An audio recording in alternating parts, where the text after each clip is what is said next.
We can start with just maybe a quick personal introduction. I'm Jan Wickman, and I am heading up EcoBonus, which is a new division for BI Worldwide, company that's been around for 60 years, engaging consumers and employees.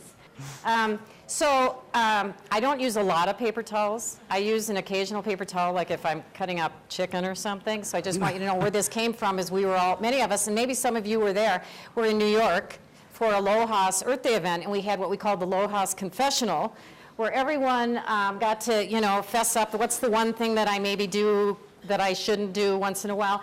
And I am not 5'6", I'm actually 5'1". But so full disclosure on this, but I just wanted to share, my background is in the consumer promotion world. I worked as a vice president of sales and marketing for Young America Corporation for many years. I got to work on lots of projects like Box Tops for Education, helped General Mills launch that. And so I have a real love and passion for taking the disciplines of promotion and loyalty and using it in this case to make a difference. And so EcoBonus is part of, you can go to the next one there, John. Thanks. EcoBonus is part of, as I mentioned, BI Worldwide. BI's been around for 60 years. Started out in the 1950s working, the trading stamp business. That was kind of the first coalition program. Actually, the very first one we'll talk about started in the late 1800s. But BI has been involved in working with moving that proverbial middle for 60 years, whether it's a sales force, whether it's consumers, whether it's employees. Our focus is really how do you get the most change by moving that middle. And BI launched 10 years ago a coalition loyalty division where, and I think this is absolutely the best description of it, where we bring together companies who have a common purpose and a common goal and can help each other offset costs and drive more value for their target audience by being in a coalition. And our latest coalition is called EcoBonus. And what EcoBonus does, I'm just going to take a couple seconds here so you get some context, and then we'll get into it a little bit later. But if you think about EcoBonus being almost this go-to decision engine where I can access information about what products are out there, what standards are associated with those products, can I test that product or sample that product? Can I get rewarded for that? And then when I get rewarded, can I use those rewards to get more product because my organic milk bill just doubled? And can I volunteer and learn and get recipes? And so we're bringing together really this massive coalition to create this, under one roof, this opportunity for consumers to come and engage and learn and get rewarded and share with their friends, which we'll talk about a little bit later. But this is really the essence of coalition.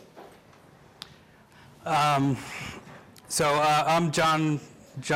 Johnny Rooks, I guess. After 3 years as a vegetarian, I'm now confessing that I'm an omnivore again.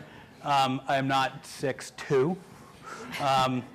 These are actually, these photos, the photo booth that we did at LOHAS in New York, they're all online at lohasconfessions.com, and they're really funny to watch and see people, what their confessions were. And what was really interesting is that sort of these confessions, they're always qualified. People say, well, I eat meat, but it's organic, or I do this, but, and so they're really trying to qualify. And it creates a really unique dialogue, because what it does is it sets the stage for the reality that we're all in different places, and we all have habits that are hard to break, and we're all shopping in certain patterns. And so it creates that opportunity for some discussion.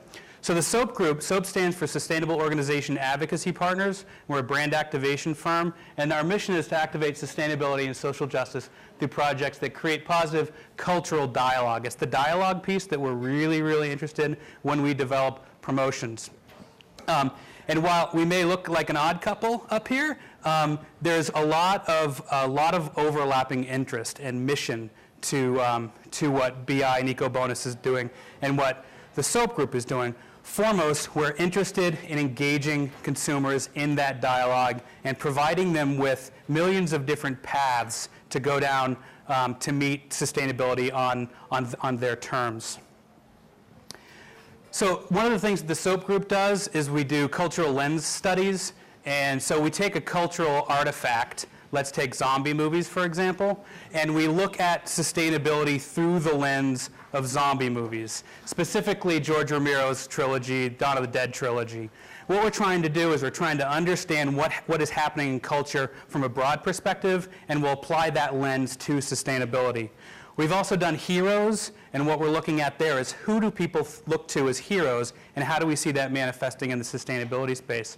Punk rock is another great lens that we've looked at. Specifically there, we're interested in language and what happens to the punk rock movement when mainstream music starts using their language. Well, punk rock has to push it deeper and deeper and become more deviant. We're also looking at surf culture as another lens to try and understand culture so that we can understand sustainability a little bit better. So in order to understand where we're going, we're going to take a little bit of time and talk about the success of coalition marketing. And really, a great way to describe it is the whole is greater than the sum of its parts.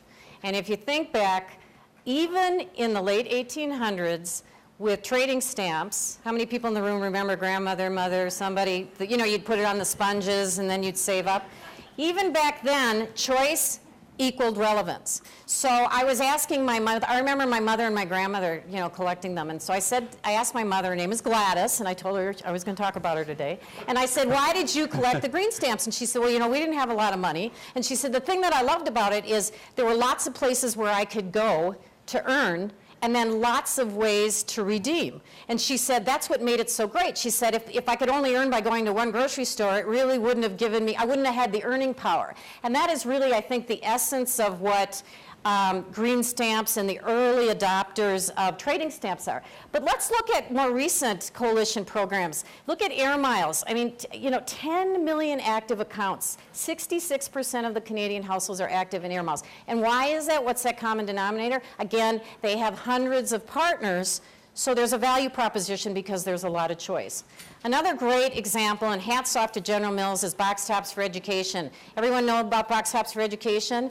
Anyone who has children knows that they all come home and they say, we need to bring in the box tops to our classroom so we can get a pizza party, right? So all of a sudden you start looking and you start seeing box tops everywhere. And General Mills did an amazing job enrolling partners other than just General Mills so that, again, more value, more choice. And if you go to their website, this is phenomenal. They have raised $340 million for schools. And think about it, that's at 10 cents a box tops. That's 34 billion box tops. That is a lot of purchasing power around this, and for a good cause. And yet, if you think about it, we still don't know in all these examples who that consumer is. So that's another piece of this as we build kind of to the complexity of this. Payback is one more example. 66% of the German households have cards.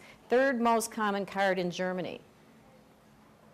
And then You Promise. I think a lot of people are probably familiar with that. It was actually one of the most successful coalition programs in the United States, and there's 12 million members currently with You Promise. So, but with green marketing, we all know it's more complicated than that. Gladys was happy to go and buy groceries and get gas and then get maybe a new toaster, right? But in this marketplace, it's really about the individual and much more about choice. Yeah, so let's do a sort of a quick sociolinguistic exercise for a second. And everybody think of a tree. Everybody think of a different tree, right? Everybody think of a tree. So clearly that's the tree you were all thinking of, right? Right. So now everybody think about sustainability. Picture sustainability in your brain. Y'all got one? That's what you were thinking of, right? The bike sharing program. So the point here is that when we're trying to define products using very broad labels, which is what language is, it's just labels for things that aren't in the room maybe with us that we can't point at, we all have a different perspective and a different idea of what those things are, which makes this type of marketing more challenging, but also a greater opportunity. So, you know, we asked them. We asked the consumers out there that we were talking to, why do you do what you do? Why do you get a bus pass? Why do you use solar panels? Why do you buy the products that you do? And so here's what they told us. I read we're running out of water. My asthma's getting worse. I trust data. Oil. I don't trust data. It's an investment. It's trendy. I got a free trial. It's been certified. To save money. And they're guilty. Okay? Lots of different reasons why people are making these decisions. So then we asked them, well, what sort of certification programs do you trust? There is one answer, by the way, and that answer is all of them. They all work for different people at different times, depending on the career that you have, depending on the level of education you have, depending on the industry you work in. All of these certification programs work at different times. So we asked why. I trust the government. I do not trust the government. I don't have time to research all this stuff myself. I trust brands. I do my own research. I don't trust brands. I have no idea. I require third-party certification. I trust my favorite brand. Right, right. So clearly they're making decisions and they're trusting different third-party certifiers or single-party certifiers in some cases for different reasons. So here we are, same product, same activities. Why aren't they buying? It's too confusing. Ugh, poor quality. I don't believe the hype. No incentive. Can't find them. Too expensive. There wasn't a coupon for it. That comes up a lot, by the way. Too much effort. It's all just marketing. We heard that earlier. Not a priority.